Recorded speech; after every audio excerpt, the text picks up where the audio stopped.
Assalamualaikum warahmatullahi wabarakatuh. Sampurasun wilujeng enjing pamisa sadayana matepang di sareng simkuring dia dina warta Semanjawel. Simkuring bade ngadugikeun warta ngeunaan gasma. Gasma nyaeta gebyar apresiasi siswa Semanja. Ieu acara biasana diayakeun sataun sakali pas tepang tahun SMA Jatinangor. Ieu acara biasana diayakeun di lapangan sakola. Dina eusi acara aya raramean nyaeta salah sahijina aya lengser sareng band.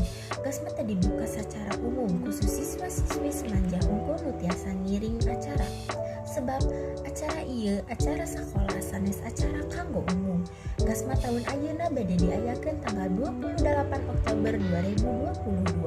Arurang salaku siswa-siswi SMA Jatinangor kudu tertib dina ieu acara sangkan kumaha carana ieu acara tiasa lancar.